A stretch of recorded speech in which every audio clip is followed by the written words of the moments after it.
Let's watch this short clip and afterwards I will explain the economics and not the politics.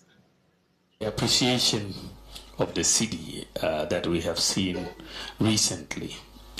I think one of the things that if you ask a simple question to the NDC to point out exactly what policy they have implemented that has resulted in the appreciation of the cedi, they cannot tell you one that has been implemented, not sort of talked about, but actually implemented.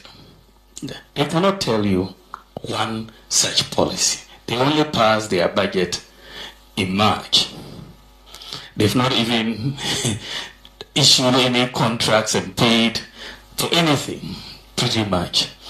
So you cannot ascribe what is happening to the currency to a policy that they have implemented.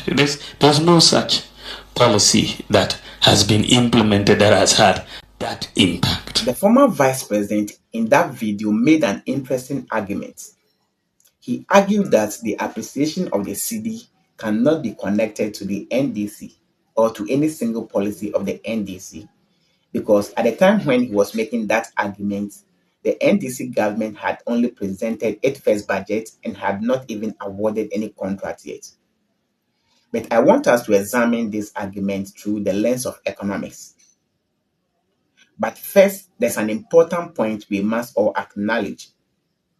When a new government comes into office, many of its policies take time before the effect of those policies appear in economic data, and that is a fact.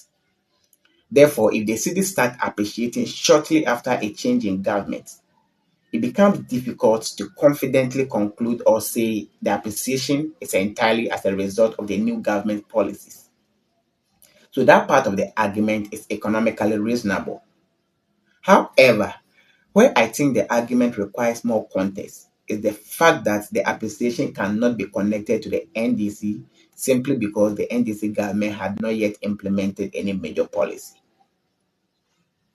The financial market does not only respond to current policies of the government, they also respond to expectations about future policies. So the government may have not implemented any major policy yet, but if investors believe the government will manage the economy better, they may become more willing to invest in such economy. If businesses expect lower inflation, improved fiscal management, and greater macroeconomic stability, they may reduce their demand for foreign currency. In economics, confidence in itself can influence the direction of the exchange rate. So the government at the time, which is the NDC government, may have not implemented any major policy yet, but all these factors will work in favor of the government at the time. It is also important to remember that the exchange rate is not determined by only one factor. So the value of the cedi depends on demand and supply in the forex market. And several factors such as investor confidence, export earnings, Bank of Ghana interventions, and even expectations about future policies can all influence the direction of the cedi or the currency. So my balanced economic conclusion here is that Dr. Baumia was partly right to have said we should be cautious about immediately crediting the NDC government for the exchange rate movement, simply because they occurred after the government assumed office.